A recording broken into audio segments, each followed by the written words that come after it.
They speak the same language, share the same faith, and carry the same ancient blood. Yet today, they live divided. One in Ethiopia, one in Eritrea. But what if I told you? There was a time when there was no border, no separation, and no difference. This is the forgotten story of one people, one land, one beginning, and how a fake border tried to erase their shared history. Long before Ethiopia or Eritrea existed, the highlands stretching from Aksum to Asmara were home to the same people, the ancestors of today's Tigray and Tigrinya communities. They spoke early forms of Ge'ez, worshipped similar gods, and lived as one highland civilization. Archaeology and history tell us their roots go back over 3,000 years, to the kingdom of Demt, centered around Yeha, in what is now northern Tigray. Yeha's ancient temple still stands as one of the oldest structures in sub-Saharan Africa. Later, this civilization evolved into something even greater, the Aksumite Empire, a power that connected Africa, Arabia, and the Mediterranean world. The Golden Age of Aksum. From the 1st to the 7th century AD, Aksum ruled as one of the most advanced civilizations in the ancient world. Its kings governed both what we now call Tigray and Eritrea. The capital, Aksum, was the heart of the empire, while the port of Adulis, located near modern Massawa in Eritrea, connected Aksum to Rome, Egypt, and India. The people across this region shared the same language, faith, and identity. When King Ezana embraced Christianity in the 4th century, both Tigray and Eritrea became part of one of the first Christian empires in history. There was no Ethiopia or Eritrea, just Aksum, a united highland civilization ruled by one people. The decline and the slow division. But by the 7th century, trade along the Red Sea began to collapse as Islamic empires rose in Arabia. Aksum lost its coastal ports, and the empire's power faded. The once unified civilization slowly broke into smaller regions.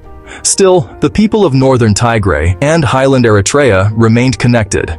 They spoke related languages, Tigrinya and Ge'ez, and practiced the same Orthodox Christianity.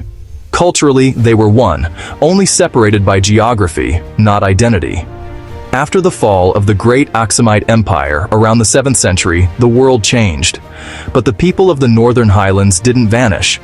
The descendants of Aksum, today's Tigray and Tigrinya people, continued their lives across the mountains, stretching from Adwa to Asmara.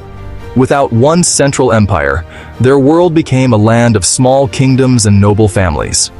Each valley or province, like Enderta, Agame, Tembian, and Akele Guzai, had its own rulers who led the people, collected taxes, and protected their villages. Life was simple but deeply spiritual. The fake border is born. The real split came not from the people, but from outsiders.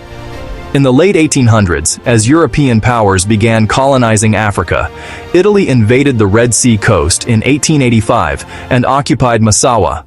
Soon after, they pushed inland and declared the new colony of Eritrea in 1890. At the same time, Emperor Menelik II was expanding Ethiopia's borders to the south and the west. The two powers, Italy and Ethiopia, signed the Wuchale Treaty in 1889, which drew an artificial line between them. That line became the fake border that divided one people, the Tigrinya-speaking Highlanders, into two sides: the Eritrean Tigrinya, under Italian colonial rule, and the Ethiopian Tigrayans, under Ethiopian emperors. From that day, families, villages, and brothers were separated by a border drawn on paper, not by history. The colonial period and the separation deepens. For more than 50 years, Italy ruled Eritrea. Asmara grew into a modern colonial city, while life in Ethiopian Tigray remained traditional and rural. But despite these differences, the language, culture, and faith of the people stayed the same. When Italy lost control during World War II, Eritrea was placed under British rule, then later federated with Ethiopia in 1952. But after Emperor Haile Selassie ended the federation in 1962, many Eritreans rose up, beginning a 30-year war of independence. During those years, the Tigray people in Ethiopia also struggled under oppression and hardship. In the 1970s and 80s, Tigrayan and Eritrean movements often supported each other, fighting against dictatorship and for self-determination, independence, and new borders. In 1993, after decades of war, Eritrea officially became an independent country. It was a moment of pride, but also pain, because once again, the same ethnic and cultural people were split by a border. Those living in Tigray, Ethiopia, and Tigrinya-speaking Eritreans still share blood, family names, and faith. They celebrate similar holidays, speak the same Tigrinya language, and trace their ancestry back to Aksum, the mother of both lands. Yet politics and modern history built walls between them. Walls that never existed in their ancestors' time. One heritage, two flags.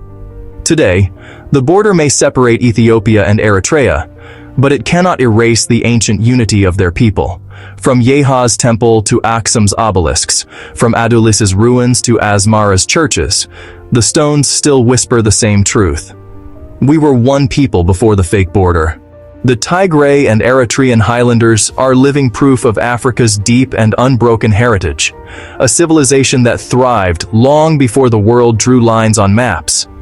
Borders may divide nations, but history connects hearts, and the connection between the Tigray and Eritrean people runs far deeper than any border ever could. Thank you for watching this historical journey into the roots of Tigray and Eritrea. If you love discovering the untold history of the Horn of Africa, make sure to like, share, and subscribe for more powerful stories like this one.